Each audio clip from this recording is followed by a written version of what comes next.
안녕하세요, 여러분. 공단기에서 행정학 강의하는 저는 최영희입니다. 자, 2025년 국가직 7급 2차 시험이 끝났습니다. 그 2차 시험에 대한 해설 강의 지금 촬영하고 있는데요.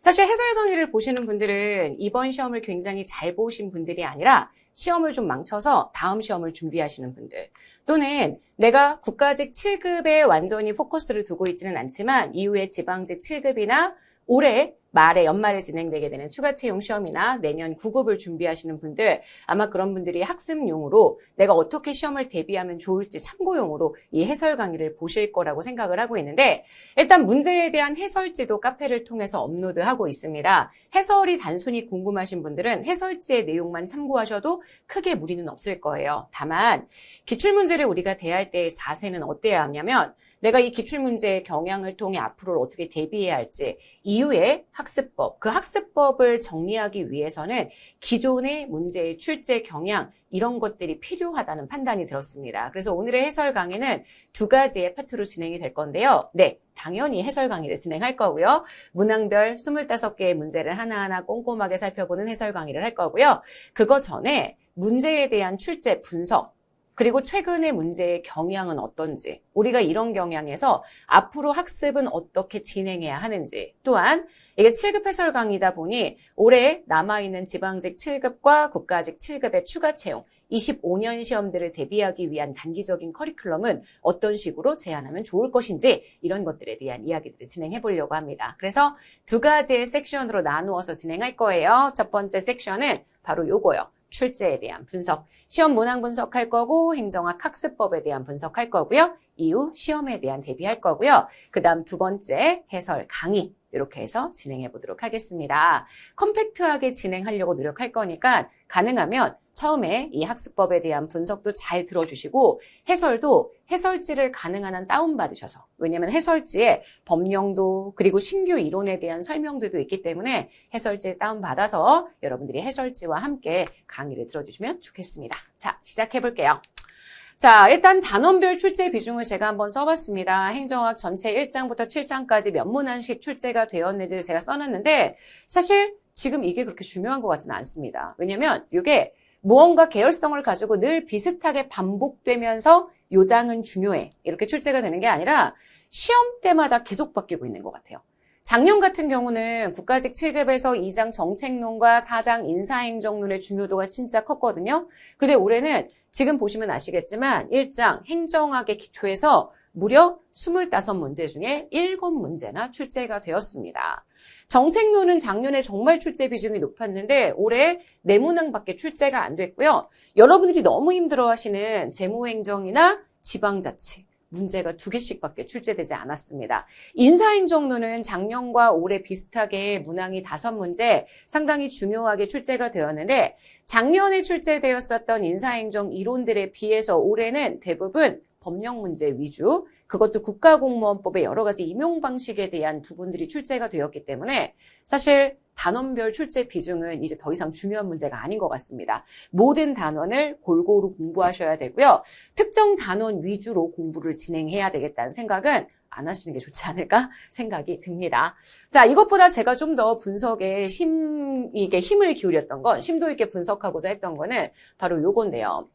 일단 문제별 난도를 한번 분석을 해봤습니다. 이번 시험은 굉장히 어려웠던 시험이었는데 그냥 단순히 저의 내피셜로 어려웠습니다 라고 얘기하는 건 별로 의미가 없을 것 같아서요. 저희 공단기에는 굉장히 높은 적중률을 자랑하는 합격 예측 시스템이 있기 때문에 그 예측 시스템에 나와 있는 수치들을 기반으로 한번 분석을 해봤습니다. 지금 여러분들이 보시는 이 수치는 제가 오늘 해설 강의를 9월 22일 월요일에 진행하고 있고요. 시험은 9월 20일이었습니다. 이틀 지났죠? 주말을 보내고 난 후에 합격, 시험 보신 분들이 현재 입력하신 점수를 기반으로 도출되어 있는 합격 예측 시스템의 점수로 제가 통계 자료를 냈고요.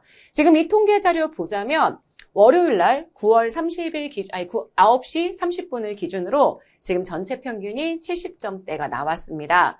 근데 상위 10%의 점수를 보자면 88점 정도 되거든요. 이 정도의 수치라고 이야기한다면 기본적으로 수험생들이 문제를 아주 어려워했던 건 아니지만 그래도 어느 정도 어려워했다. 중상 정도의 점수로 보실 수가 있을 것 같고요.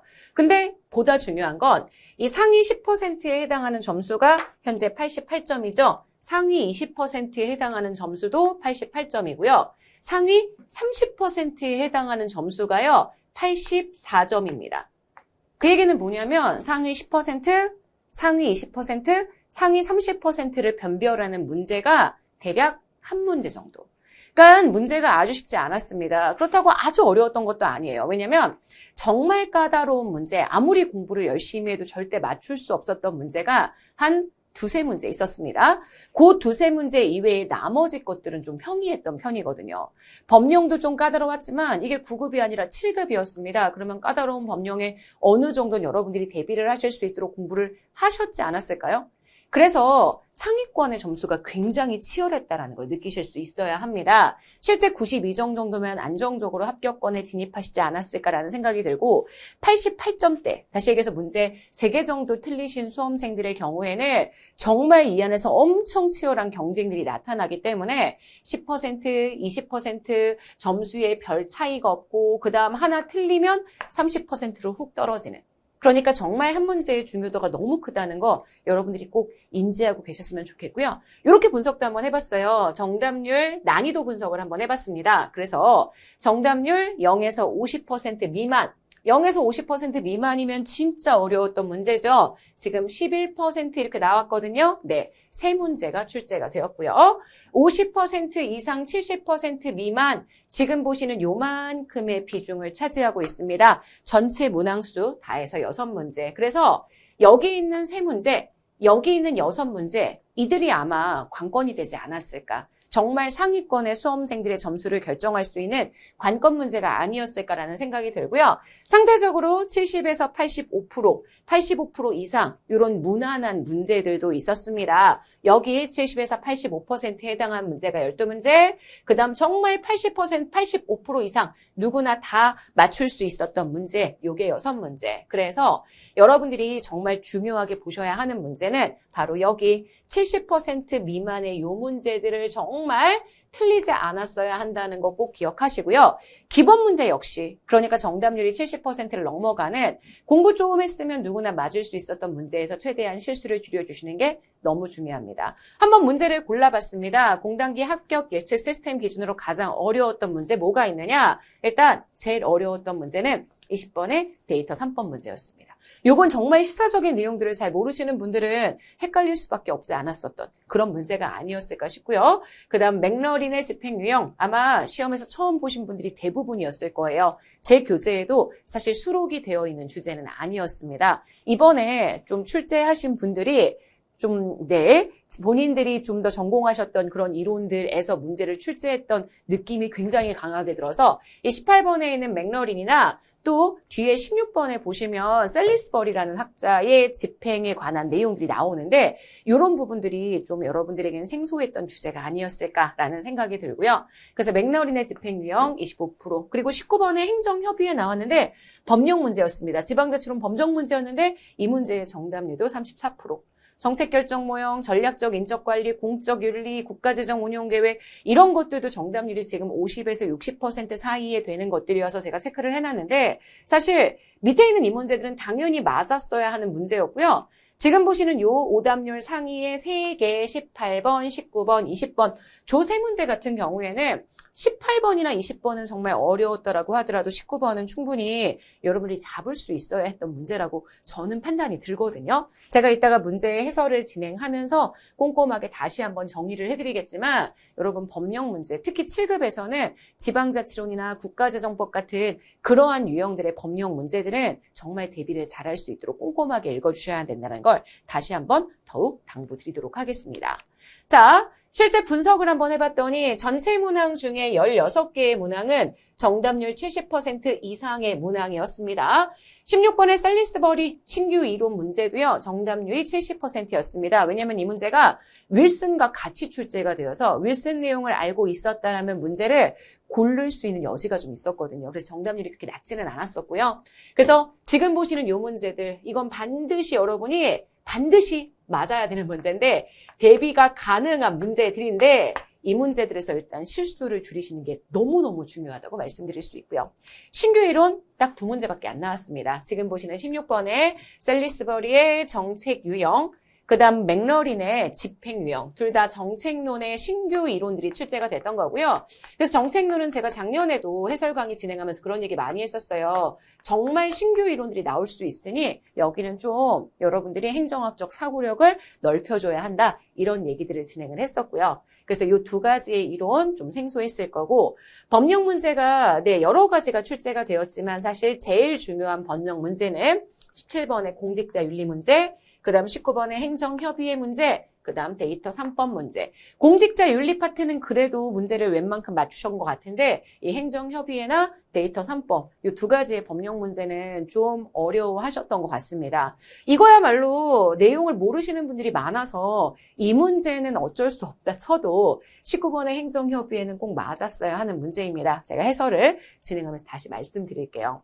이 전체적인 내용을 보면서 제가 느꼈던 건 뭐냐면요. 일단 기출을 굉장히 포괄적으로 정교하게 보셔야 한다는 겁니다.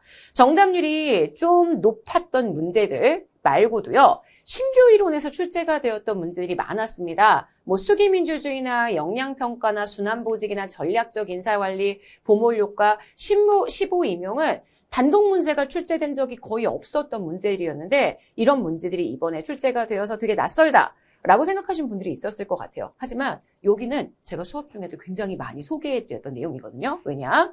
단독 문제가 출제가 되진 않았지만 최근에 행정학에 굉장히 트렌디한 주제들이기 때문에 선지 문제들로 한 번씩 언급이 되어서 문제의 사지선다 중에 하나 정도로 언급이 되었던 적이 있었던 내용들이기 때문에 여기는 열심히 보자. 제가 여러분들에게 그런 얘기 많이 드렸거든요. 기출문제를 보실 때는 일단 기출에 나와 있는 문제의 정답만 찾아주는 거는 절대 하시면 안 되고요.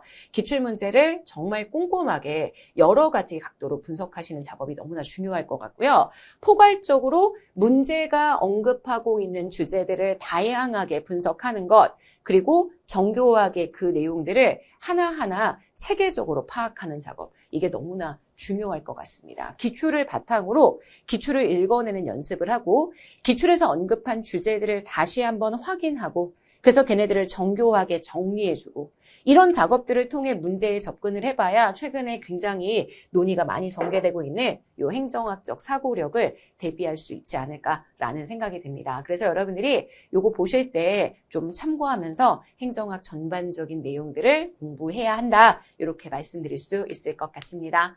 그래서 행정학의 학습법을 좀 제안을 드리자면 이건 비단 올해 시험을 준비하시는 분들만 설명드리는 게 아니고요. 앞으로의 행정 전반을 여러분들이 보실 때 유의하셔야 되는 부분입니다. 일단 기출에 대한 회독은 진짜 자세하고 꼼꼼하게. 회독의 량이 중요한 게 아니라 질이 중요합니다. 한 번에 회독하더라도 제대로 내가 이 문제를 다양한 스펙트럼으로 이해할 수 있게 만들어주시는 게 너무 중요하고요. 그걸 위해서는 기본 개념도 정확하게 정리해 주셔야 되고요. 기출도 정확한 정리가 필요하고요. 그래서 이 기본 개념과 기출 2가지가 다 돼 있는 상태에서 기회북으로 기본 개념과 기출을 선지 분석 통해 정리하시는 작업들이 필요하고요. 2번째, 법령. 너무 중요한데 대비를 잘 못하세요. 게다가 최근에 법령 문제가 너무 다양한 주제에서 출제가 되다 보니 이 법령 파트는 몇 가지 암기한다고 해서 되는 부분이 아니거든요. 법령을 기본적으로 읽을 때 법적 센스, 행정학적 사고력과 좀 비슷한 것 같습니다. 법률을 많이 읽다 보면 보통 이런 경우에는 이렇게 논리적으로 도출이 되지. 이런 경우는 행안부가 진행하지만 이런 경우는 기재부가 진행하는 게 일반적이지. 이런 센스가 조금 필요합니다. 그런 것들은 매일매일 연습을 통해서 개발될 수 있는 부분이기 때문에 제가 유튜브 통해서 11월 달, 12월 달에 법령 읽기 굉장히 많이 합니다. 그 법령의 내용들을 좀 참고해 주시고요. 법령에 관한 특강들도 조만간 개설할 예정이니 여러분이 참고해 주시면 좋겠습니다. 타쟁열 기출문제 풀이 굉장히 연습 중요합니다. 그래야 새로운 문제에 대한 대응, 신규 주제에 대한 대응을 할 수가 있습니다. 그래서 이것도 제가 유튜브로 같이 좀 대응을 해드릴 거고요. 모의고사 세련되게. 지금 7급용 모의고사는 7급 대비 실전 모의고사가 있습니다. 하지만 제가 9급을 대비하기 위해서 출간한 그물망 1과 2도 네, 7급 준비하시는 분들이 충분히 풀어보셔도 될 만큼 고퀄리티의 문제들이기 때문에 모의고사는 여러 가지 스펙트럼으로 많이 좀 풀어보시면 좋겠다 싶고요. 문제를 좀 선별해서 세련되게 예쁘게 구성되어 있는 모의고사, 막 아무 문제나 다 풀려고 하지 마시고 예쁘게 구성되어 있는 그런 모의고사 통해서 정리해 주시면 좋겠습니다. 더불어 올해 만약에 시험을 준비하신다면 11월 달 지방직 7급을 준비하고 계신다면 제가 제안 드릴 수 있는 커리는 약점을 공략하기 위한 특강 정도. 이번 국가직의 재무와 지방자치가 적게 출제가 되었습니다. 하지만 지방직은 워낙 지방자치론 관련된 문제가 많이 출제가 되기 때문에 지방자치 뽀개기, 재무행정 뽀개기 2개 자료 참고해 주시고 마무리 모의고사 가능한 한 많이 풀어보시고 강의의 도움을 받으시는 걸 추천드립니다. 혼자 읽어보시면 문제가 어떤 포인트를 가지고 있는지 어떤 부분을 중심으로 공부해야 하는지 강약 조절이 잘 안 되기 때문에 선별이 안 되기 때문에 강의 들으시는 걸 좀 더 추천드리고요. 25년 국가직 7급 추가 채용 시험을 준비하시는 분들 앞으로 대략 100일 정도 남았습니다. 자, 9월에서 10월 사이에는 기회북 지방직 대비 버전으로 여러분들이 내용을 보시면 기회북을 최신 기출문제들과 함께 되게 트렌디하게 분석하실 수 있고요. 기회북은 기출선지 회독북 재교재의 이름입니다. 11월, 12월에는 약점을 정리하기 위한 이런 것들, 그 다음 마무리 모의고사까지. 그러니까 지금 보시는 지방직 7급 대비하시는 분들의 커리큘럼에 더해서 기회북을 다시 한번 정리해 주시는 방향들을 추천드리니까 구체적인 커리큘럼에 대한 상담, 문의 필요하신 분들은 카페나 공당기 게시판에 남겨주시면 됩니다. 자, 여기까지 해서 일단 문제에 대한 분석, 학습에 대한 제언 이렇게 한번 해봤습니다. 해설 강의 들어가도록 할 거고요. 해설 강의 시작하는 시간 제가 타임테이블 밑에 적어놓을 테니까 해설 강의가 필요하신 분들은 거기서부터 들으셔도 괜찮습니다. 하지만 말씀드렸던 것처럼 해설 강의도 중요합니다. 하지만 학습을 어떻게 해야 하는지가 더 중요하다. 이거 꼭 기억해 주시면 좋겠습니다.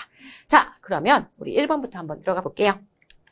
자, 문제풀이, 정답률 확인, 해설지 확인, 전략 세우기 세 가지 다 하셔야 합니다. 정답률은 공단기 합격 예측 시스템에 나와 있는 자료이기 때문에 제가 해설지 그대로 둘 수는 없고 여기 지금 보시는 이 PPT의 내용에서 확인하실 수 있도록 할 거고요. 해설지는 카페에서 다운받으실 수 있습니다. 스스로 문제를 풀면서 이 문제를 내가 어떻게 접근하면 좋을지에 대한 전략을 계속 생각해가면서 정리해 주시면 좋겠습니다. 자, 가보죠. 1번입니다. 정부 실패의 원인 중에 하나인 X의 비효율. X의 비효율은 제가 항상 강조했던 게 독점으로 인해서 발생하는 비효율입니다. 경쟁자가 없기 때문에 너무 생산을 방만하게 한다. 이게 문제였죠. 자, 조직의 비공식적 목표가 공식적인 목표를 대체한다. 이거는 내부성의 문제 같은 것들이죠. 조직의 비공식적인 또는 관료의 사적인 목표들이 공식 목표를 대체하는 겁니다. 하지만 X의 비율과는 연결되지 않을 거고요. 공공서비스의 편익 향유, 비용 부담 주체의 분리, 요거는 비용과 편익의 괴리 현상 얘기하죠. 마찬가지로 정부 실패지만 X의 비율은 아닙니다. 자, 조직의 내부적인 특성으로 인해 독점으로 인해 경쟁이 제한된다는 그러한 특성으로 인해 최소 비용에 의한 이윤 극대화. 네, 한계 편익과 한계 비용이 일치하는 지점, 한계 생산이 이루어지는 지점에서 이윤 극대화가 되는데 X의 비율은 꼭 이 지점보다 더 과다하게 생산이 이루어져서 총수입과 총비용이 일치되는 지점으로 생산을 진행한다. 이렇게 얘기하는 상태인 것 알고 계시죠? 그래서 조직이 내부 특성으로 인해 최소 비용에 의한 이윤 극대화라는 효율성 달성하지 못하는 상태 맞습니다. 3번 맞는 선지고요. 자, 이게 X의 비율입니다. 4번 정부 개입에 의해서 발생하는 인위적인 지대를 획득하기 위해서 자원을 낭비하는 현상. 요거는 지대로 인해서 발생하게 되는 권력의 편제 현상이라고 얘기할 수 있고요. 마찬가지로 정부 실패의 한 유형이긴 하지만 X의 비율은 해당하지 않기 때문에 정답이 되는 건 3번입니다. 이 문제 지금 보시면서 느끼셨나요? 궤변에 정부 실패를 설명했을 때 늘 출제가 되는 문제은행 같은 선지가 있습니다. 그래서 기출문제를 보다 보면 늘 비슷한 종류의 선지들을 많이 만나게 되죠. 그래서 우리가 내용을 잘 보지 않은 상태에서 그냥 선지를 암기하는 경우들이 많은데 최근 기출문제의 경향을 보면 9급도 7급도 모두 다 이 선지를 이전과 좀 다른 표현으로 설명을 합니다. 그래서 제가 기출에 대한 분석이 중요하다고 얘기를 한 거예요. 단순히 암기하는 거 말고요. 기출 선지의 의미가 무엇인지 정확하게 알아내서 타직렬 기출문제 좀 보시면 일반 행정직과는 다른 형태로 기출 선지들을 표현하는 경우들이 많습니다. 그걸 좀 익혀가면서 문제에 접근을 해주시면 훨씬 더 기출을 입체적으로 공부하실 수 있지 않을까라는 생각이 듭니다. 자, 1번 문제의 정답은 그래서 3번입니다. 자, 2번입니다. 준정부 기관이요. 준정부 기관 보자마자 공공기관 운영에 관한 법률상의 공공기관, 이 공공기관이 크게 세 가지, 공기업, 준정부기관, 기타 공공기관 이렇게 분류가 된다는 걸 머릿속에 딱 생각해 주셔야 되고요. 일단 공공기관은 시장성과 기업성이 좀 떨어집니다. 게다가 준정부기관은 공기업에 비해서는 공공기관 운영에 관한 법률상의 공기업에 비해서는 시장성과 기업성이 좀 상대적으로 약한 업무를 수행할 거기 때문에 1번은 당연히 말도 안 되고요. 공공기관의 의미를 아시는 분들은 이거 너무 어색하다는 거 알고 계시죠? 게다가 공공기관을 기재부가 관리하죠. 관리할 수 있는 이유가 뭐예요? 정부가 재정적, 행정적으로 지원을 하고 있기 때문에. 그러니까 정부의 재정적 의존이 없다. 말도 안 되는 선지죠. 그래서 이 문제는 정답이 1번입니다. 틀린 선지가 1번이에요. 이런 부분이 법령으로 출제가 되었는데 법령 어렵죠. 하지만 법령 몰라도 문제 충분히 문제 충분히 풀 수 있을 만큼 여러분이 대비가 되셨어야 되는 문제입니다. 공무원 연금공단, 한국연구재단, 국립생태원 모두 다 준정부 기관에 해당할 거고요. 아마 지금 이런 형태의 준정부 기관은 여러분들이 기재부에서 고시하는 1월 달에 공공기관 분류의 현황들을 좀 한번 보셨으면 내용을 충분히 파악할 수 있지 않을까라는 생각이 듭니다. 모두 다 위탁집행형 준정부 기관의 사례들이기 때문에 이거 맞는 선지가 되고요. 준정부 기관의 장은 임원추천위원회가 복수로 추천한 사람 중에 주무기관의 장이 임명을 합니다. 맞습니다. 하지만 대통령령으로 정하는 일부의 기관이 있습니다. 어떤 기관이 있냐면 기관의 규모가 너무 커서 대통령령으로 정하는 기준 이상의 기관일 수도 있고요. 아니면 업무의 내용이 되게 특수하거나, 그러니까 둘 중에 하나입니다. 내용이 굉장히 특수한 일을 다루거나 아니면 규모가 상당 부분 커서 이런 경우는 주무기관의 장의 제청으로 대통령이 임명한다. 공공기관 운영법 제26조에 나와 있는 내용인데 사실 우리가 거기까지 읽기가 되게 어렵잖아요. 그래서 이 문제는 이 선지를 내가 잘 대비해야지. 그래서 공공기관 운영에 관한 법률을 다 배운다. 그러면 정말 삽질하시는 거고요. 그렇게 하시면 안 됩니다. 지금 보시는 이 선지는 보되 이 선지도 중요하지만 여기 있는 이 공공기관 정의를 제대로 정리해야 되겠구나. 이렇게 접근을 하셔야 합니다. 정답률이 80%예요. 아마 대부분 이렇게 잘 접근하시지 않았을까라는 생각이 듭니다. 정부 조직은 아니지만요. 정부로부터 권한을 위임받아서 정부가 수행해야 하는 공공서비스를 전달하기 위한 제3섹터 영역이기 때문에 지금 보시는 이 준정부 기관 틀린 선지가 되는 건 1번입니다. 어려운 문제는 아니었습니다만 3번의 법령 다시 한번 참고해 주시고 그냥 법령을 외우실 게 아닙니다. 준정부 기관의 장은 본래 주무기관, 그 준정부 기관을 담당하는 국가기관의 장이 임명하지만 대통령 임명하는 케이스가 있다. 이렇게 정리해 주시면 될 것 같습니다. 자, 3번입니다. 이 NGO 관련된 내용도 여러분 좀 낯설었던 내용이라고 생각하시는 분들이 있을 것 같아요. NGO의 유형을 우리가 구체적으로 잘 구분하지 않는 경우들이 많기 때문에 NGO는 주로 비영리 민간기업에 대해 비영리 민간단체 지원법이란 법률 내용으로 기억하시는 경우들이 많을 텐데 이거는 그런 법률 내용이 아니라 NGO 자체의 의미를 잘 알고 있는지 물어봤던 문제였습니다. 정답률은 굉장히 높았던 편이고요. 생소한 주제이긴 했지만 어렵지는 않았었을 거예요. 공공의 이익을 추구하기 위해서 자발적 조직 운영되고요. 맞습니다. 정부가 각종 사회 문제를 해결하지 못하고 시민들의 욕구를 제대로 충족시키지 못하니까 그 한계를 보완하기 위해 등장했다라고 얘기할 수 있고요. 우리 NGO의 형태를 몇 가지로 구분할 수 있습니다. 국민에게 서비스를 제공하는 서비스형 NGO도 있고 그리고 여러 가지 정책을 제안하고 권익을 옹호하기 위한 주창형 NGO도 있고, 그죠? 그리고 네트워크형 NGO, NGO들끼리의 네트워크 구성 형태도 있습니다. 그리고 회원들끼리의 상부상조를 위한 자조형. 일반적으로 이렇게 두 가지 많이 구분하고요. 서비스형, 주창형. 거기에 더불어서 네트워크형, 그 다음 자조형.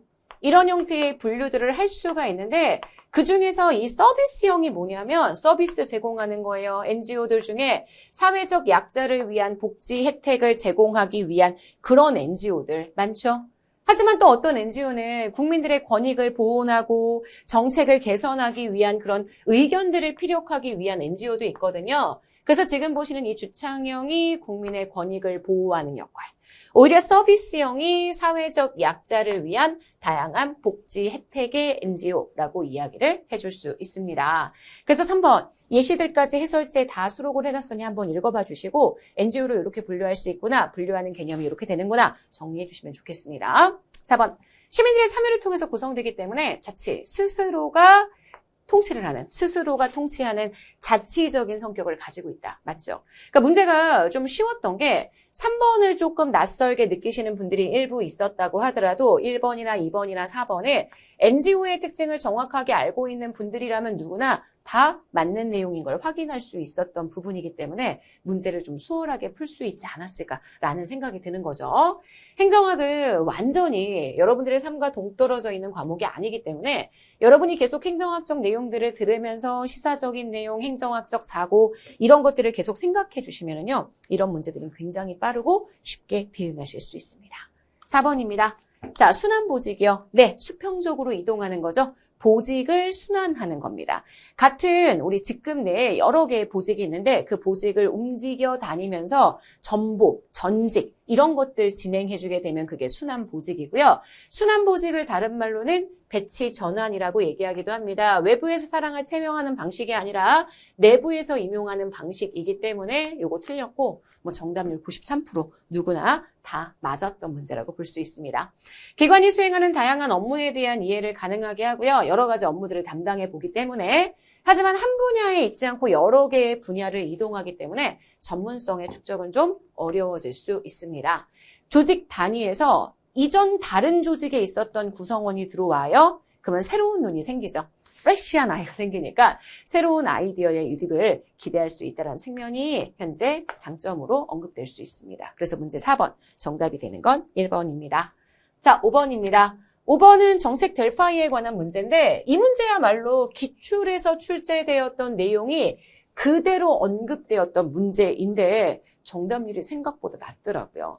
정책 델파이의 내용을 정확하게 알고 계시는 분들 그리고 정책 델파이에 대한 최근 기출 문제들을 잘 분석하셨던 분들은 충분히 대비할 수 있었던 그런 문제였던 것 같습니다. 자, 일단 델파이 기법은 참여자들의 주관적 판단에 의존하는 질적인 방법입니다. 제가 컨젝터의 대표적인 기법이 델파이라고 얘기했죠. 여태까지의 트렌드를 읽기도 너무 힘들고 이론적인 바탕도 없다라고 전제했었을 때 연구자들 혹은 전문가들의 직관적인 판단에 의존하기 때문에 굉장히 질적으로 판단하는 방법이긴 합니다만 이 델파이는 기본적으로 설문지를 통해 통계적인 환류를 하는 걸 특징으로 하고 있기 때문에 통계 수치를 당연히 활용하게 됩니다. 일반적인 델파이는 연구 끝날 때까지 대면 접촉을 전혀 하지 않습니다. 그래서 익명성이 완벽하게 보장되지만 정책 델파이는 초기에는 델파이의 방식을 쓰되 후기에 되면 대면 접촉을 통해 토론을 진행하고 실제 논쟁의 과정이 나타날 수 있기 때문에 참여자들의 익명성을 철저히 보장한다. 이렇게 얘기할 순 없습니다. 3번은 기출에서도 언급됐던 선지죠. 정책 델파이는 일반적인 델파이와 달리 정책 전문가뿐만 아니라 그 주제에 대한 이해관계 당사자 혹은 의견을 갖고 있는 사람들 다양하게 참여할 수 있는 델파이이기 때문에 전문성만 보는 일반적인 델파이에 비해서 이건 일반 델파이의 특징입니다. 보다 다양한 이해관계, 식견을 가지고 있는 인물들로 참여자들이 구성될 수 있습니다. 그래서 맞는 선지가 되고요.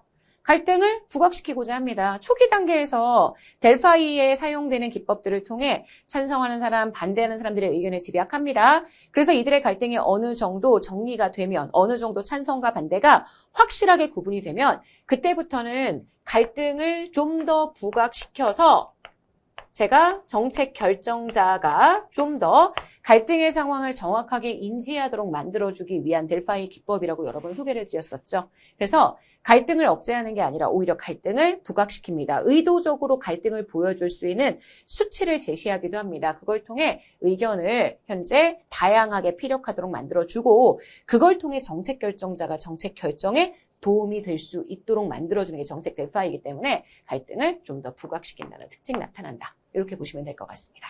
자, 문제의 정답이 되는 건 그래서 3번입니다. 자, 저희는 6번 문제 들어가도록 하겠습니다. 네, 행태주의 나왔습니다. 행태주의 너무 잘 보시는 주제이기 때문에 정량률도 높았던 편이고요. 아마 공부를 다 하신 분들이라면 되게 빠르게 풀지 않았을까 싶습니다.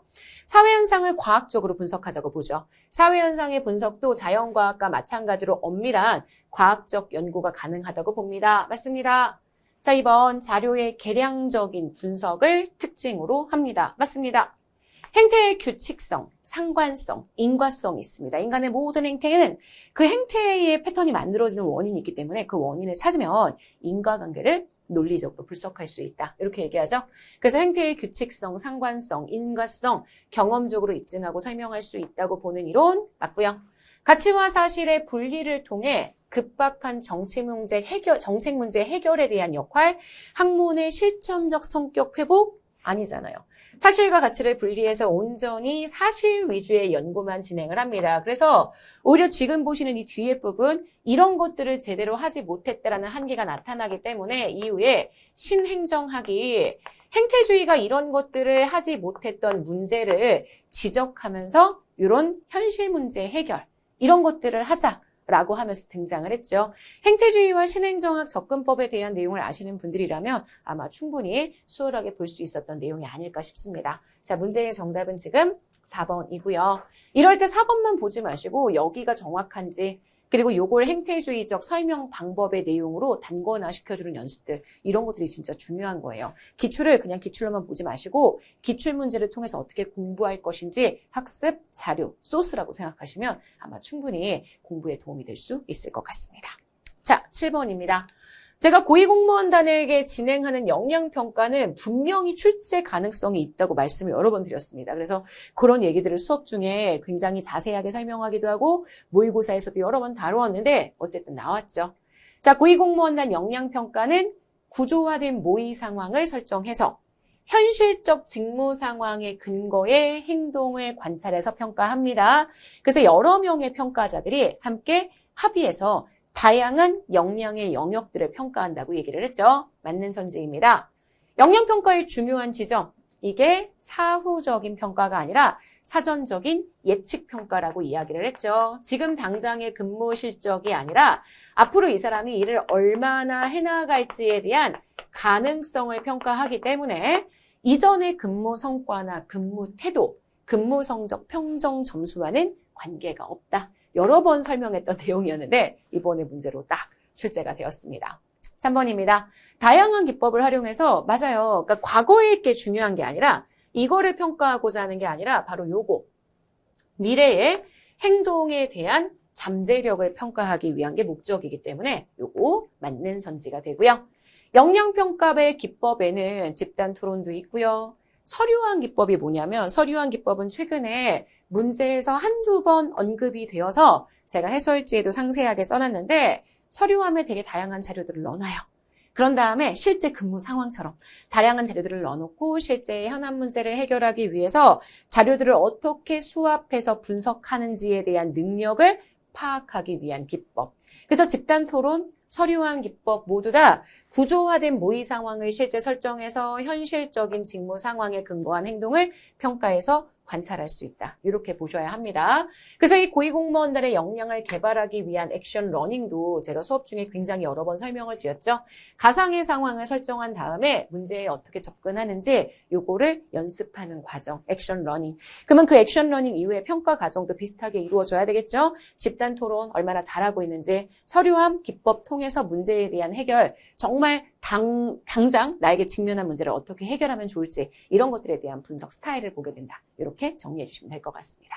자, 7번 문제의 정답이 되는 건 그래서 틀린 거 고르는 거니까 2번 됩니다. 8번 수기민주주의도 제가 진짜 수업 시간에 많이 설명드렸죠. 수기입니다. 심사숙고해서 의사결정을 진행하는 방법. 그래서 우리가 담론을 통해서 공익을 도출하는 과정과 연결된다. 제가 이렇게 이야기했죠. 그래서 지금 보시는 이 수기민주주의는 우리가 일반적으로 이야기하는 대의민주주의의 일종의 대안입니다. 우리가 민주주의를 대표자에게 맡기고 국민들은 빠져있는 그런 형태의 민주주의 구성 방식이 아니라 국민들이 실제 이 민주적 의사결정 과정에 정말 참여해서 단순한 다수결이 아닌 심사숙고하고 논의를 통해 집단의 지성을 창출하는 과정. 제가 이렇게 얘기를 했기 때문에 대의민주주의를 견고하게 강화하는 수단 말도 안 됩니다.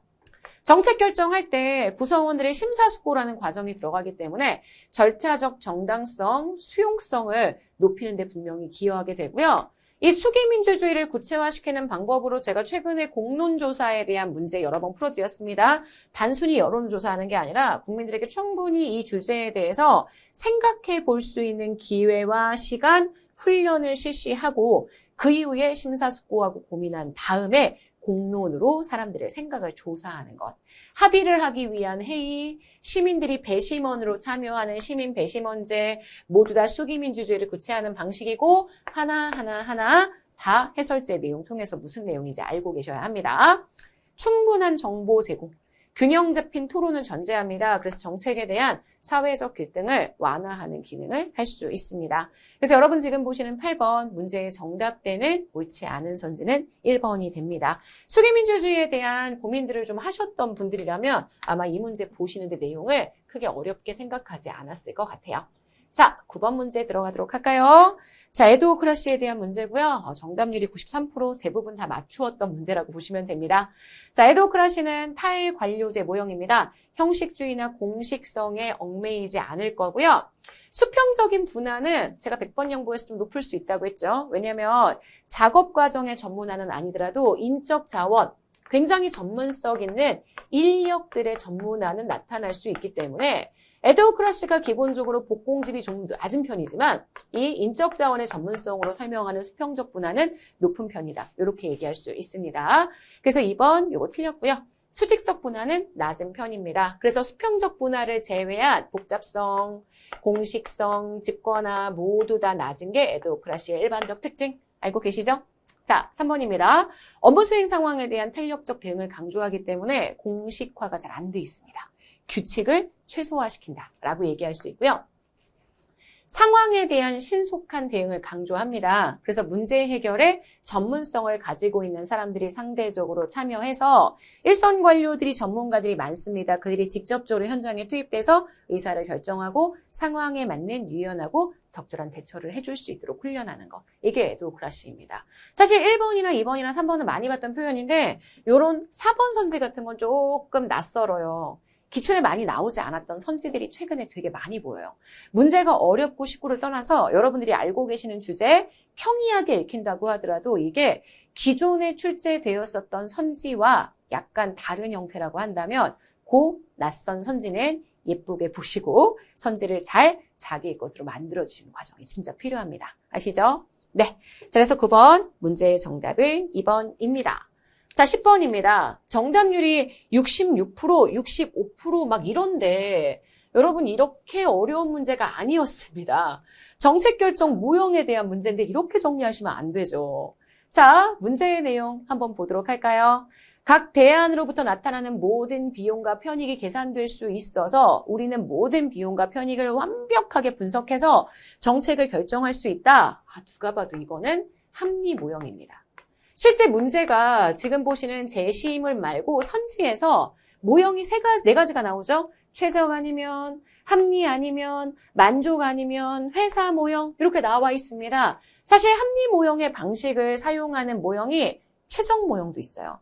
그래서 최적 모형에서도 모든 비용과 편익이 계산된다고 얘기해도 틀리지는 않습니다. 하지만 보통 저 표현은 합리 모형의 내용으로 정말 많이 사용되는 표현이기 때문에 완벽한 비용과 편익의 계산, 인간의 합리성이 완벽하다라고 정리하는 그 내용부터 출발을 해야 되기 때문에 그거 잘 정리해 주셔야 되겠죠. 그래서 지금 보시는 요 각 대안으로부터 나타나는 모든 비용과 편익이 계산될 수 있다는 건 합리 모형. 정책 결정을 크게 근본과 세부 두 가지로 나누어서 근본적인 결정에는 합리 모형, 세부적인 결정에는 점증 모형 사용하자. 요게 우리가 알고 있는 혼합 주사, 혼합 탐사 모형일 거고요.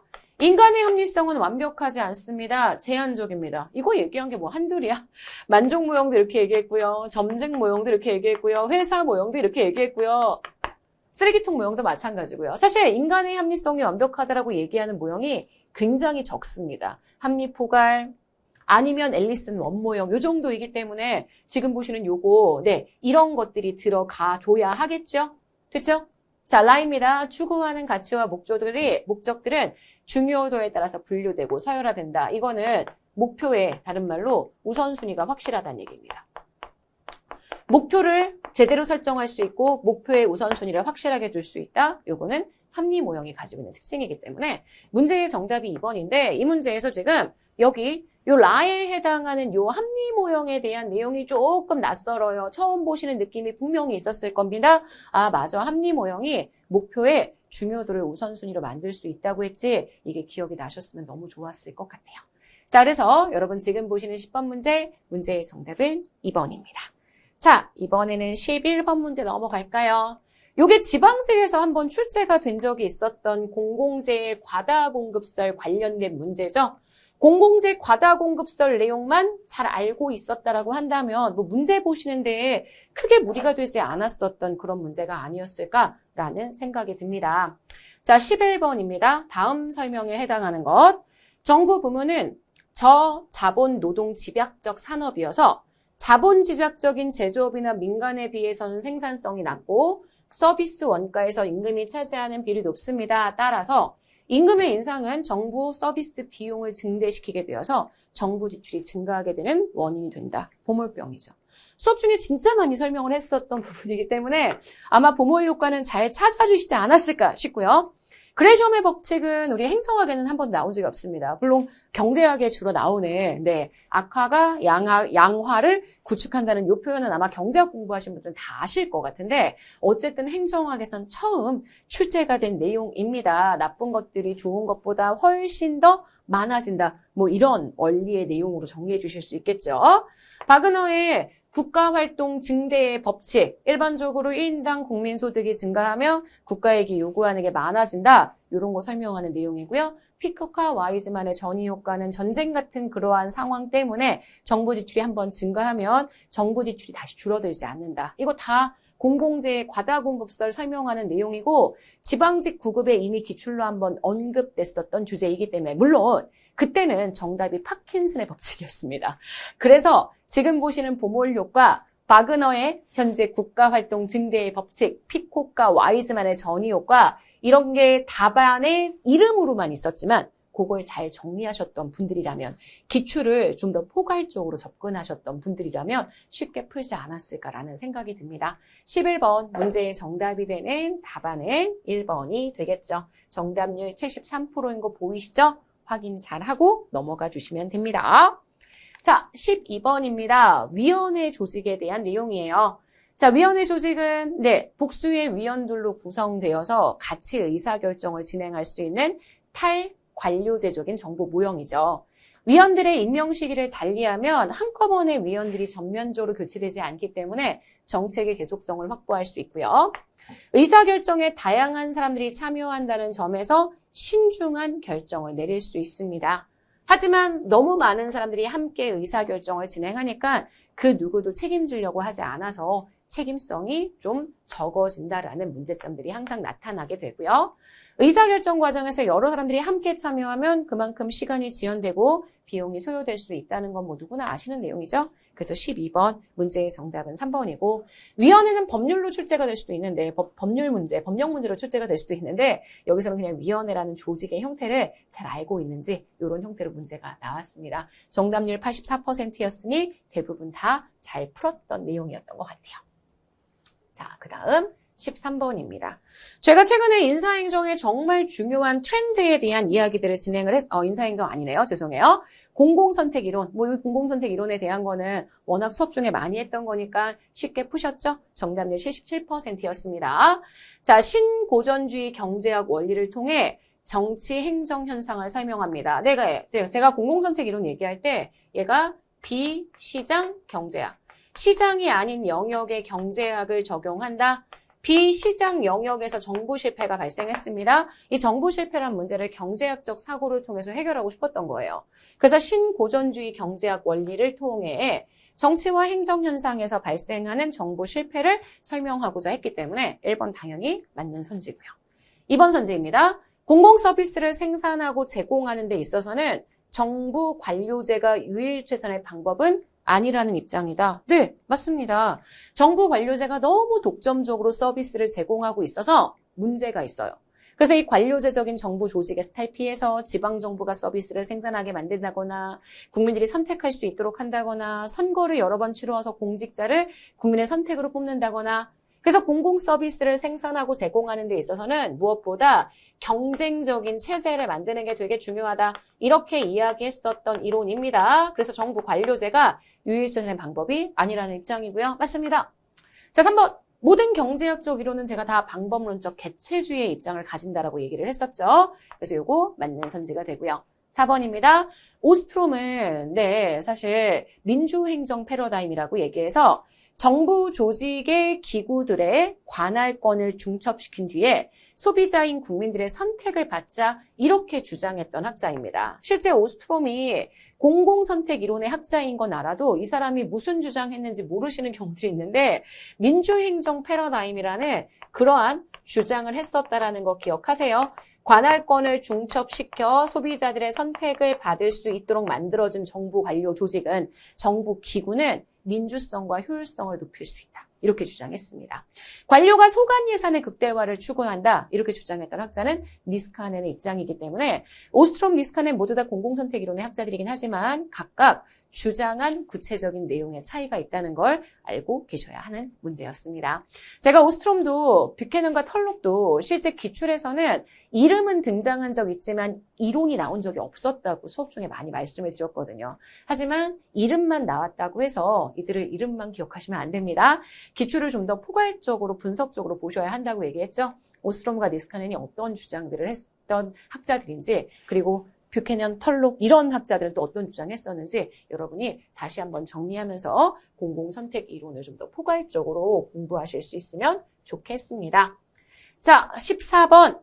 제가 인사행정에서 이런 전략적 인적자원 관리가 최근에 엄청 트렌디하기 때문에 꼭 보시란 얘기들을 엄청 많이 드렸는데 이 문제 정답률이 무려 58%입니다. 굉장히 낮게 나왔죠. 그만큼 어렵게 생각하셨다는 얘기인데 전략적 인적자원 관리는 일단 장기적이고요. 인적자원 관리를 장기적으로 합니다. 성과 중심으로 하고요. 조직이 세워놓은 전략을 위해서 이 전략적으로 미리 예측하고 대항할 수 있는 그런 인적자원을 개발하기 위한 기법이라고 말씀드렸습니다. 조직이 전략을 세우면 그 전략에 맞게끔 성과, 인적자원 관리 활동들을 모두 연계해야 하고요. 목표 중심적이고 성과 중심적인 인적 관리를, 인력 관리를 추구합니다. 맞아요. 장기적인 관점 반드시 필요합니다. 조직의 전략 수립, 전략 달성을 가능하게끔 만들어주는 인적 자본 육성에 초점을 두죠. 그래서 제가 이 전략적 인적 자원 관리를 뭐라고 여러분에게 설명을 드렸냐면 이 전략적 인적 자원 관리를 해야 하기 때문에 인사행정기구가 비독립이어야 한다는 얘기도 드렸었습니다. 인사혁신처가 행정부 내에 있어야 행정부의 전략에 맞게끔 사람들을 뽑고 사람들을 훈련시킬 수 있기 때문에 최근에 인사행정기구들이 비독립의 형태, 단독형의 형태로 가는 이유가 원래 독립화 비용이 일반적이었습니다. 왜냐면 인사행정이 정말 독립적으로 이루어졌어야 했기 때문에. 근데 지금은 당연히 인사행정이 독립적으로 이루어지는 것은 디폴트 옵션, 기본값이고요. 그건 누구나 하는 거고요. 중요한 건 조직의 전략과 비전에 맞게끔 인사를 키워내야 한다라는 그런 당위성이 있기 때문에 조직 안에서 의사결정을 함께 할 수 있는 주체로서 인사행정기구를 파트너십에 의해 참여시킨다. 이렇게 얘기했거든요. 그래서 지금 보시는 인사연구 비독립 단독형으로 가는 이유도 바로 이런 전략적 인적자원 관리 때문이다. 이렇게 생각하실 수 있습니다. 직무만족 중요하죠. 동기부여 중요합니다. 그리고 조직시민행동 기억하세요? 조직시민행동은 꼭 그 조직이 요구하는 덕목을 요구하는 어떠한 능력, 전문적 지식은 아닌데 조직 내에 스포츠맨십, 이타주의 이런 걸 가지고 있는 사람이 들어오면 그 사람으로 인해 조직이 굉장히 좋아진다는 걸 설명했던, 그 사람으로 인해 조직이 굉장히 생산성이 증가한다는 걸 설명했었던 동기 이론입니다. 이 세 가지 모두 다 개인의 심리적인 동기 측면을 강조할 수 있는 내용이지만 이것과 전략적 인적 관리는 좀 다르거든요. 전략적 인적 관리는 무조건 좋은 게 아니라 조직의 전략과 비전을 위한 목적으로 인적 관리 시켜야 한다. 그래서 조직의 목표와 개인의 목표가 부합될 수 있도록 만들어줘야 하고 이 개인이 다양한 형태로 현재 근무하는 유연한 환경을 제공해 주는 거 이런 얘기하지만 개인의 단순히 심리적인 측면을 강조해서 이 사람이 직무에 만족하고 조직 시민행동을 개발하고 이런 것들과 연결되는 내용은 아니거든요. 요거는 전략적 인적자원 관리의 핵심적 표현을 잘 정리하지 않으신 경우 여태까지 문제를 풀 때는 아무런 무리가 없었는데 이 문제에서 딱 낚일 수 있게끔 4번에 개인의 심리 측면이 왠지 그럴싸하게 보이게끔 함정을 판 문제였기 때문에 최근에 기출되고 있는 전략적 인적 자원 관리에 관한 기출문제 더불어 내용 정리 두 가지가 다 있어야 풀 수 있었던 문제였다. 이렇게 말씀드릴 수 있을 것 같아요. 자, 그러면 14번 문제의 정답은 4번이고요. 눈여겨보세요. 굉장히 중요한 주제였습니다. 자, 15번입니다. 조세 지출. 조세의 감면을 통해 지출 효과를 내죠. 그래서 눈에 보이지 않는 보조금 같은 역할을 하는 정부의 조세 감면 정책이고 최근에 이걸 조세 지출 예산을 통해서 관리합니다. 예산을 통해서 관리한다는 건 조세 지출의 크기들이 얼마인지를 확인해서 그걸 실제 어떻게 줄이고 늘려야 하는지에 대한 판단을 하기 위한 정책이다라고 보셔야 하거든요. 이 조세 지출의 의미를 정확하게 알고 계신다면 조세 지출이 실질적인 지출이 아니라 조세 감면, 세금 감면이라는 걸 알 수가 있기 때문에 구체적으로 이 감면된 조세가 어떤 식으로 지출되고 있는지를 파악하는 건 불가하다. 여기까지 짐작이 되어야 되거든요. 그러니까 지출 항목별 평가를 진행한다. 이걸 통해 국회의 심의 의결을 받는다. 이게 불가능하다는 걸 아셔야 합니다. 실제 조세 지출 예산이라고 얘기하잖아요. 이 조세 지출을 관리하고 감독하기 위한 게 바로 조세 지출 예산인데 그 예산이 조세 지출의 내용을 현재 감시하겠다는 거지 이런 형태의 국회 심의 의결을 현재 지출 항목별로 평가해서 진행한다. 이런 의미가 아니라는 걸 아셔야 되거든요. 얘도 좀 낯설어요. 그래서 우리 여태까지 조세 지출 예산의 의미를 이렇게 오답으로 만들었던 표현은 없었기 때문에 1번 선지는 꼭 눈여겨서 한번 확인해 주시면 좋겠고요. 실제 조세 지출은 세법상의 비과세, 감면, 공제 다양한 형태로 이루어질 수 있습니다. 정부가 실제 지출을 안 했지만 지출과 유사한 효과를 얻을 수 있고요. 조세상의 특혜를 부여하죠. 그래서 감추어진 보조금이라고 이야기하기도 합니다. 15번 맞는 선지, 4번 선지 맞는 선지입니다. 그래서 문제의 2번, 3번, 4번이 너무 쉬웠어요. 그래서 1번이 정답이라는 걸 대부분 다 알고 있었을 거고 그래서 정답률이 82%인데 정작 1번에 해당하는 그 표현은 꽤 까다로운 느낌의 표현이어서 여러분이 잘 정리를 해주셔야 됐던 그런 문제가 아니었을까 싶습니다. 공부하실 때 1번 선지에 대한 내용 무슨 말인지 확실하게 파악해 주시고 얘가 왜 틀렸는지 다른 사람에게도 설명할 수 있을 만큼 내용적인 정리가 차근차근 되었으면 좋겠습니다. 자, 16번 문제 해설부터 들어가도록 하겠습니다. 자, 다음 설명 가와 나, 유형 A에서 D를 바르게 연결한 것 이랬죠?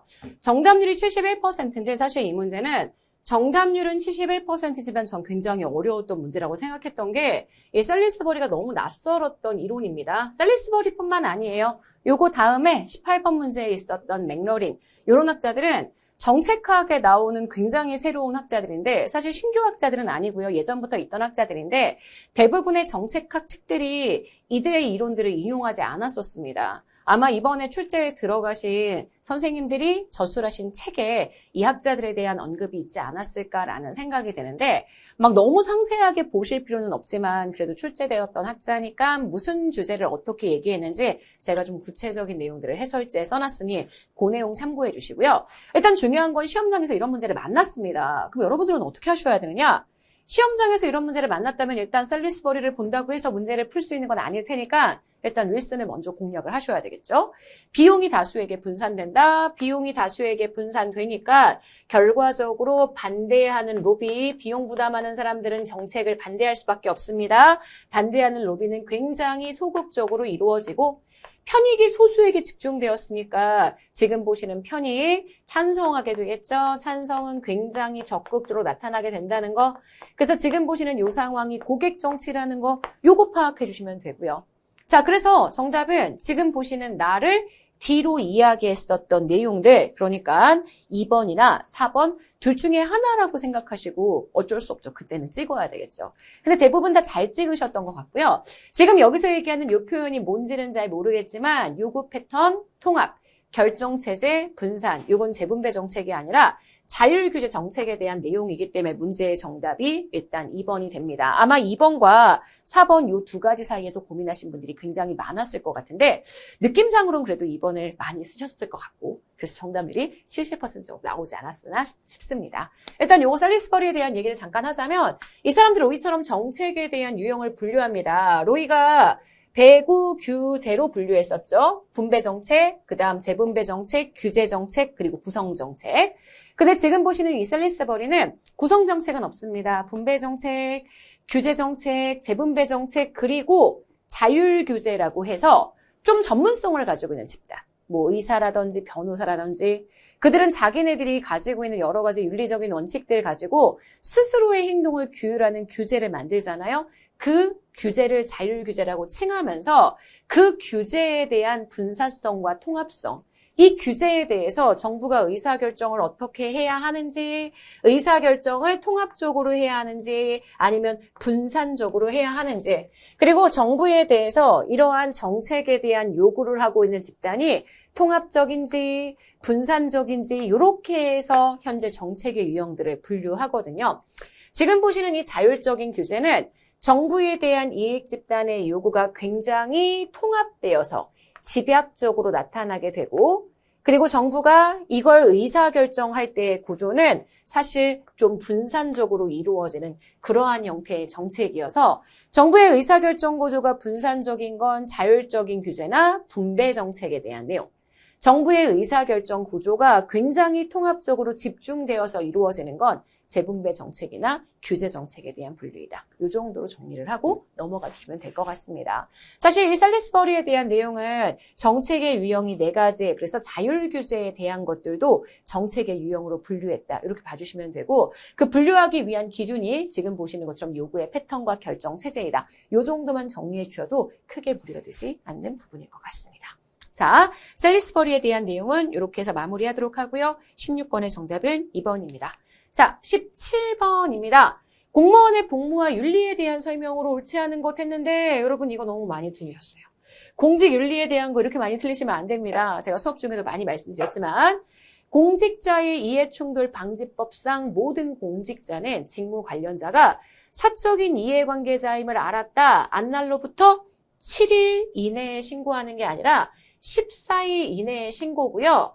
게다가 모든 공직자도 아닙니다. 공직자의 이해충돌 방지법상 법에 정해놓은 공직자들이 있습니다. 물론 굉장히 많은 공직자들이 다 들어갑니다. 그들이 이해관계자, 직무 관련자가 사적 이해관계자임을 인지했다. 그러면 14일 이내에 신고를 해야 하는데 이걸 잘 못 찾으셨더라고요.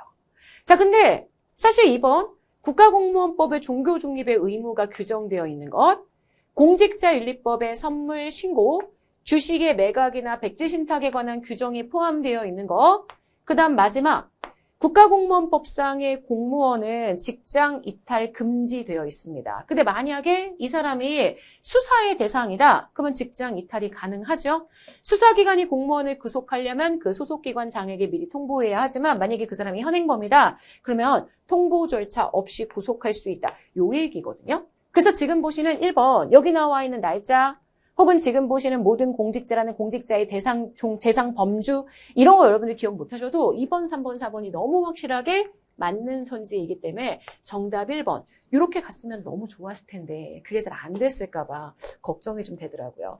공직윤리 관련된 건 워낙 출제가 많이 된다라고 제가 계속 해설 강의할 때에도 모의고사 진행할 때도 말씀을 드렸던 부분입니다. 그래서 가능하면 공직윤리 관련된 법들은 되게 꼼꼼하게 이런 날짜까지 챙겨가면서 한번 보시는 걸 정말 적극적으로 추천드리고요. 특히 각 법에 어떤 내용들이 규정되고 있는지 그 규정된 내용의 기본적인 범주, 특히 국가공무원법상의 13대 의무는 최근에 이 부분 13대 의무의 예외 조항들 문제에 많이 출제가 되기 때문에 꼭 기억하시라고 정리했던 부분입니다. 자, 17번 문제의 정답은요. 지금 보시는 것처럼 1번입니다.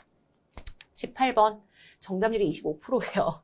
그 얘기는 뭐예요? 그냥 이 문제를 몰랐다는 겁니다. 사실 이 문제는 제가 여러분들에게 행정학적 통법을 사용해라라고 잔소리를 할 수도 없는 게 맥러린이라는 정책 집행을 연구했던 학자입니다. 범안하고 굉장히 유사한 연구를 진행했었던 상향론자인데 그 사람의 내용을 여러분이 모른다면 이거는 문제의 해설을 읽을 만한 것도 없습니다. 다시 얘기해서 선지의 표현들을 읽어서 행정학적 독해를 하는 것도 굉장히 어려웠습니다. 이건 맥러리라는 학자를 알아야 하는 그런 내용이었고요. 이 사람은 정책 결정자와 집행자 간의 상호작용의 유형을 크게 세 가지, 일부 책에서는 하나를 더 추가해서 네 가지로 보는 경우도 있는데 그 네 가지를 뭐라고 이야기했느냐? 상호적응, 서로가 함께 적응하는 거, 결정자와 집행자가 상호작용하는 거, 가장 바람직한 형태, 그 다음 적응적 흡수, 부집행, 그리고 여기에 또 하나 더불어서 기술적 학습, 네 가지를 구분했던 학자입니다. 이 사람의 분류 방식에 지금 보시는 이 내용이 없어요. 거부, 수능, 말도 되게 웃기지. 거부한 다음에 수능을 한대. 이상하잖아. 그죠? 자, 그래서 문제의 정답이 4번이고 1번, 2번, 3번은 현재 맥러린의 집행 유형에 있다. 이걸 알았어야 되는데 아마 공부를 굉장히 열심히 하셨던 수험생분들도 이걸 모르셨을 가능성이 되게 크고 그리고 이 문제를 실제 맞추신 분들도 찍어서 맞지 않았을까라는 생각이 듭니다. 제가 합격자들 점수에 대한 이야기들을 진행하면서 정말 92점이면 엄청 잘 본 거다. 88점도 선방이다. 제가 이런 얘기들을 좀 진행을 했었거든요. 왜냐면 이 맥러리는 저는 여러분들 못 맞추시지 않았을까라는 생각이 듭니다. 그래서 이 문제는 그냥 틀려도 크게 좌절하시지 않아도 되는데요. 전 이렇게 생각이 들고요. 물론 기출에 한번 나왔기 때문에 맥러리라는 학자가 정책 집행 모형을 어떻게 정리하고 있는지 이거는 봐주셔야 되기 때문에 해설지의 그 내용들을 꼼꼼하게 수록을 했습니다. 한 번 더 읽어봐 주시면 될 것 같아요. 자, 19번입니다. 지방자치법상 행정협의회. 이 문제 정답률이 34%인데 저는 여러분들이 이거는 맞았어야 되지 않나라는 생각을 합니다. 왜냐면 지방자치법상 광역행정의 방식, 최근에 문제가 굉장히 강조하고 있거든요. 그래서 우리가 소위 얘기하는 지방자치단체 조합 그리고 행정협의회 이 두 가지가 진짜 핵심이기 때문에 요거 관련된 법령은 좀 꼼꼼하게 읽어보자는 얘기들을 진짜 많이 드렸었습니다. 그게 문제의 출제가 된 거죠. 1번 행정협의회는 2개 이상의 지방자치단체가 관련된 사무 일부를 공동으로 처리하기 위해서 구성하는 기구고요. 이 협의회의 규약에는 운영, 당연히 사무를 처리하기 위한 경비의 부담, 지출의 방법들이 포함되어야 합니다.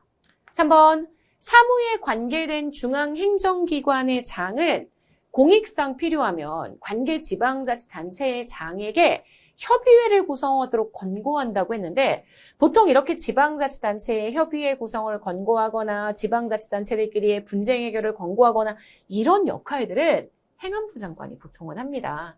그래서 요거는 행정학적 법령 센스가 조금 있었으면 문제를 좀 더 수월하게 풀지 않았었을까라는 생각이 들거든요. 3번 틀렸습니다. 지금 보시는 이렇게 권고할 수 있는데 권고할 수 있는 사람은 있는 그런 직위는 어디냐? 행안부 장관 아니면 시도지사. 그러니까 기초단위에서 발생하는 권고는 현재 행안부 장관이 아니라 시도지사가 하고요. 그 다음 광역이 다른 기초들끼리의 이러한 행정협의회 공고는 행안부 장관이 진행한다. 우리가 알고 있는 그 내용이거든요. 그래서 여기 있는 중앙행정기관의 장이 되게 어색하다. 이런 생각을 좀 해주셨으면 좋지 않았을까라는 생각이 들고요. 4번, 협의회에서 합의가 이루어지지 않은 사항에 대해서 관계 지방자치단체장이 조정을 요청했습니다. 그럴 수 있죠.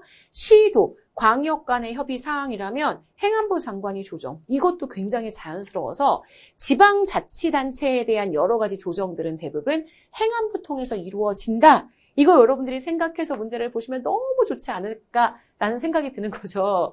그래서 3번하고 4번은 이렇게 3번하고 4번 같은 패턴으로 법령 꼭 읽어서 정리해 주시고요. 3번이 굉장히 어색한 표현이라는 걸 우리 오늘도 한번 다시 공부하면서 느끼실 수 있었으면 좋겠습니다. 제가 뒤에 문제에서 비슷한 패턴을 또 하나 더 설명을 드릴 거예요. 자, 20번 문제. 자, 20번 문제는 진짜 시사적인 문제죠. 시사에 좀 관심을 가지고 계신 분들은 데이터 3법에 대한 논의가 워낙 많아서 알고 있었을 것 같은데 데이터 3법이 완전 초면입니다. 왜냐면 데이터 3법에 속하는 게 뭐냐 이렇게 물어봤으니까 데이터 3법의 내용을 잘 모르고 이 데이터 3법이 최근에 개정이 됐는데 2020년에 개정됐었던 취지를 모르시면 정말 답을 찾기가 되게 힘들죠. 게다가 모두 다 데이터가 들어가 있거든요. 일단 데이터 간의 융합과 활용 촉진의 제도적 기반이라고 표현을 하기는 했지만 실제 데이터 3법의 가장 핵심은요. 데이터의 이용을 위해서는 개인정보에 대한 부분의 이용이 필요합니다. 그 개인정보와 데이터 이용을 어떻게 하면 조화롭게 만들 수 있을지 사실 이게 2020년에 데이터 3법을 개정했었던 중요한 이유였거든요. 데이터 3법의 내용을 잘 모르신다고 하더라도 이 개정이 왜 이루어진 개정인지에 대한 인지를 좀 하고 계셨으면 개인정보 보호나 신용정보 이용 및 보호, 정보통신망 이용 촉진 및 정보보호 이렇게 정보보호, 개인정보보호 측면의 내용으로 답을 골라주셔야 한다는 생각을 하실 수 있었을 것 같은데 그냥 뭔지 잘 몰라. 데이터 간의 융합, 활용의 제도적인 기반이라고 얘기했으니까 왠지 데이터 산업이나 이용 촉진에 관한 기본법도 데이터 3법에 들어가지 않았을까 이렇게 생각하신 분들이 대부분이어서 이 문제는 정답을 고르신 분이 7%, 이분들은 그냥 진짜 알고 계셨던 그런 분들이었을 것 같고 글의 뉘앙스, 법령의 이름만 보자면 답을 진짜 찾아낼 수가 없었던 그런 내용입니다. 제가 개인적으로 이번 시험에서 가장 어려웠고 수험생이 대비할 수가 없었던 문제를 2개 고른다면 전 18번하고 20번이 아니었을까라는 생각이 듭니다. 18번, 20번은 사실 어떻게 공부하셔도 대비하기가 쉽지가 않습니다. 20번 같은 경우는 시사적인 영역에 관심을 좀 가지시면 대비할 수 있을 것 같은 느낌이 들기도 하는데 사실 수험생들에게 그런 시사적인 부분을 다 알아서 스스로 챙겨라 이렇게 얘기할 수는 없으니 저는 이런 부분들을 최대한 모의고사에 반영해서 여러분들에게 알려드려야 되는 책무가 있지 않을까라는 생각이 들더라고요. 자, 20번의 정답은 그래서 3번이 됩니다. 자, 21번 정책평가의 유형 가볼까요? 자, 정책평가의 유형, 요거는 문제 굉장히 잘 푸셨습니다. 일단 정책 집행할 때 모니터링 하는 것은 보통 형성평가 시기에 진행을 하죠. 집행의 능률성이나 효과성을 확보하기 위한 목적으로 수행되는 게 일반적입니다. 형성평가는 그래서 이 모니터링을 통해서 정책 집행 도중에 프로그램에 문제가 있는지, 정책 집행이 잘 되려면 어떻게 해야 하는지 집행 과정에 대한 개선을 위해서 실시될 수 있기 때문에 이번 맞는 선지가 됩니다. 3번 총괄평가는 정책이 모두 다 집행되고 난 다음에 정책이 미친 영향을 판단하는 활동이고요. 4번 환경영향평가나 교통영향평가. 물론 영향평가라고 하면 총괄평가로 오해하실 수 있습니다. 하지만 교통영향평가나 환경영향평가 모두 다 사업이 시행되기 전 교통을 얼마나 불편하게 만드는지, 환경에 얼마나 영향을 미치는지 이들을 평가하기 위한 평가 수단이기 때문에 정책 집행 이유가 아니라 정책이 집행, 오히려 결정되기 이전에 실시가 되는 평가라고 이야기를 해줄 수가 있고요. 환경영향평가는 사후적으로 실시하는 경우도 있습니다. 사전적으로도 실시하고 이후에 사후적으로도 사후적인 환경영향평가를 실시하긴 하지만 교통영향평가나 환경영향평가는 본래 사전적으로 정책이 만들어지기 전에 이루어지는 평가이기 때문에 4번 이거 틀린 선지가 됩니다. 21번 문제의 정답이 되는 건 지금 4번이고요. 정답률 80%인 걸 보니 대부분 다 잘 맞추신 것 같기는 한데 4번은 이미 잘 기억해 주시고 1번, 2번, 3번은 워낙 자주 빈출되었었던 주제이기 때문에 수월하게 정리하셨을 거라고 생각하고 있을게요. 자, 21번 그래서 문제의 정답은 4번입니다. 22번 넘어가죠. 자, 국가재정법 너무 강조했던 내용이고 법령도 꼭 읽으라고 했었던 부분인데 되게 헷갈려 하셨나 보더라고요. 자, 일단 정답률이 67%고요. 국가재정 운용계획 수립에 대한 설명으로 옳지 않은 것. 정부는 재정 운용의 효율화와 건전화를 위해 국가재정 운용 계획을 수립하고 회계연도 개시 120일 전까지 국회에 제출합니다. 당연히 이 국가재정 운용 계획에는 재정 운용의 기본적인 방향, 목표, 국가재정 운영 계획은 5년 단위입니다. 중기 계획이에요. 중기 재정 전망, 그에 대한 근거, 분야별 재원, 배분 계획 포함이 되어야 합니다. 국가재정 운용 계획 수립에 관한 조문을 읽어보시면 그 조문의 내용에 이게 다 들어가 있어요. 물론 외우기는 힘들지만 네, 취지는 충분히 알고 계실 수 있을 만큼 좀 읽어보시지 않았나요? 네, 그래서 이번은 여러분이 아셔야 되는 내용이고 3번입니다. 각 중앙관서의 장은 이 국가재정 운용계획 수립이 5개년의 계획이니까 장기적인 재정 지출을 수반하는 계획을 수립하고자 한다면 그 내용을 당연히 미리 기재부와 협의를 해야 합니다. 맞습니다. 그리고 4번, 지방자치단체의 장이 국가재정 지원에 따라 수행되는 사업계획을 수립한다. 그러면 여기서 기재부가 나오는 건 굉장히 어색합니다. 지방자치단체의 장하고 기획재정부 장관이 다이렉트로 만나는 경우는 되게 드뭅니다. 보통 다이렉트로 만나는 역할을 하는 건 행안부 아니면 주무기관의 장, 그죠? 중앙관서의 장. 실제 지금 보시는 요거는 국가의 재정 지원에 따른 사업의 계획을 수립하는 거니까 각 사업을 담당하고 있는 관계 중앙관서의 장이 있을 거란 말이에요. 그들과 소송하기 때문에 지방자치단체장이 기재부 장관과 직접적으로 협의하는 건 너무 어색해. 사실 이렇게 나와서 행정학적 통법을 사용해 주시면 너무 좋았을 것 같은데 그게 잘 안 되시는 거죠.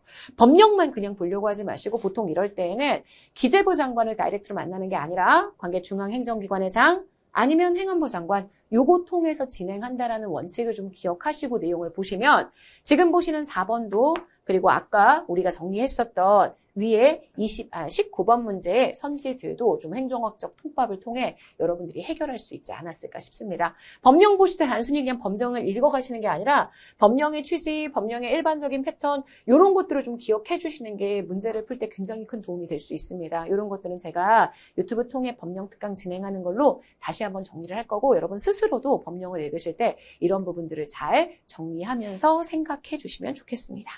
자, 23번으로 갈까요? 특별지방행정기관 일선기관입니다. 소속기관 중에 하나죠. 중앙행정기관에 소속되어서 당의 관할구역 내에서 시행되는 소속 중앙행정기관의 권한에 속하는 사무를 관장하는 국가의 지방행정기관입니다. 맞습니다. 전국적 통일성이나 고도의 전문성보다는 주민들의 자치 사무를 촉진한다? 이거는 지방자치단체의 특징이고 보통 전국적 통일성, 고도의 전문성 이런 거 요구되니까 2번 요거 틀린 선지되죠. 3번입니다. 지방노동청, 지방경찰청, 지방보훈청, 우체국 등이 현재 이런 기관이고요. 지방자치단체 기능과 유사하거나 중복되는 측면이 있어서 행정의 비용이 증가한다는 문제점이 나타날 수 있습니다. 23번, 그래서 문제의 정답이 되는 건 현재 2번이 됩니다. 24번입니다. 파킨슨의 법칙은 아시겠지만 네, 실제 관료들이 그 조직의 크기를 늘리는 게 심리적인 요인, 내 동료보다는 부하를 늘리고자 하는 요인에서 발생한다. 그래서 점점 관료제가 비대화되는 과정을 설명하죠. 부하 배증, 부하도 더블로 증가하고 업무 배증, 업무도 더블로 증가한다. 자, 이렇게 설명하는 내용인 것 아마 다들 알고 계실 거고요. 자, 본질적인 업무는 그대로인데 파생적인 업무가 증가합니다. 공무원은 금전적 효용보다 직무와 관련된 개인의 효용을 추구한다. 그런 내용과는 연결되지 않고요. 무능력 수준에 이를 때까지 계속 승진해서 결국 나중에 무능력한 사람들이 계속 고위직을 차지하는 것, 이건 지난번에도 이미 출제가 되었지만, 9급에 출제가 되었지만 피터의 법칙 또는 피터의 원리라고 표현합니다. 공무원의 숫자가 늘어나는 이유가 실질적인 업무의 증가가 아니라 결국 지금 보시는 공무원들이 파생적인 업무를 늘려서 부하를 늘려서 자기의 세력을 크게 만들고자 하는 그러한 내용들을 설명하기 때문에 공무원의 숫자가 업무량과 관계없이 증가한다. 이렇게 해서 내용을 정리할 수 있습니다. 자, 24번 문제의 정답이 되는 건 그래서 기억 리을 2번입니다. 아마 파킨슨의 법칙 그리고 관료제의 여러 가지 문제점들은 워낙 공부 많이 하셨던 부분이기 때문에 그리 어렵지 않게 풀지 않았을까라는 생각이 드네요. 자, 25번입니다. 15 임용에 대한 내용이고요. 아시겠지만 15 임용 5급 이상의 공무원은 1년에 15 임용을 거치지만 15 임용 기간이 줄어들거나 면제되는 경우가 있기 때문에 모든이란 표현 틀렸고요. 당연히 15 임용 기간 중에 봉급은 지급이 됩니다.